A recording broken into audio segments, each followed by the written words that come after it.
Sun குடும்பத்தில் இருக்க நட்சத்திரங்கள் எல்லாருமே வந்து வெரைட்டியான பெர்ஃபார்மன்ஸை என்னைக்குமே வந்து கொடுத்துட்டே தான் இருக்காங்க. அப்படி பார்க்கும்போது ஒரு சில கதாபாத்திரங்கள் மட்டும் என்னைக்குமே நம்மளுடைய மனசுல ஒரு மிகப்பெரிய இடத்துல இருந்துட்டே தான் இருக்கும். அந்த மாதிரியான ஒரு கதாபாத்திரத்திற்கு ஒரு சிறப்பு விருது தான் வந்து இப்போ வந்து நம்ம அனௌன்ஸ் பண்ண போறோம். ஏமா ஏய் என்ன விரட்டுற? இந்த வசனத்தை தமிழ்நாட்டில் மட்டும் இல்ல, தமிழ் மக்கள் இருக்கக்கூடிய உலகத்துல எந்த பகுதியில போய் கேட்டாலும் அந்த கதாபாத்திரத்திற்கு இந்த வசனத்திற்கு சொந்தக்காரர் யாருன்னு சொல்லிட்டு எல்லாருமே வந்து சொல்லுவாங்க. அந்த அளவுக்கு ஒரு ட்ரெண்டிங்கான ஒரு வசனம்னா இந்த வசனம். அண்ட் அது மட்டும் இல்லை, நிறைய வீட்டில் ஆண்கள் வந்து என் பொண்டாட்டி வந்து என்னை ஆதி குணசேகரனாக தான் பார்க்குறாங்க அப்படின்னு வந்து நிறைய ஆண்கள் வந்து ஆதங்கப்படுற அளவுக்கு தாக்கத்தை ஏற்படுத்தின ஒரு கதாபாத்திரம் தான் இது. மக்கள் மனசில் நீங்காத இடம் பிடிச்ச ஒரு கதாபாத்திரம் ஆதி குணசேகரன். இந்த கதாபாத்திரத்தில் நடித்து நம்ம மனதில் நீங்காமல் இடம் பிடிச்ச திரு மாரிமுத்து அவர்கள் இன்னைக்கு நம்மிடையே இல்லை. ஸோ அவரை பற்றின ஒரு சின்ன ஏவி.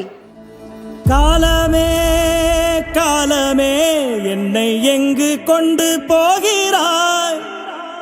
மன்னவன் சாகிறான், கைகள் கட்டி பார்க்கிறாய்.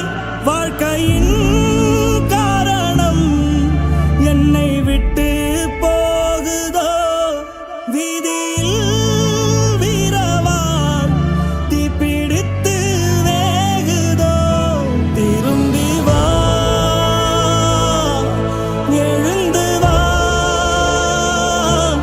திரும்பி வா,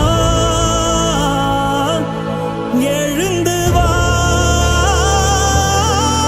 எழுந்து வா. துணையில்லா வாழ்க்கையில் துணையாய் உன் குரல் திரும்பி வா. நிலையில்லா கூட்டத்தில் நிலைக்கும் உன் பெயர். எழுந்து வா, எழுந்து வா.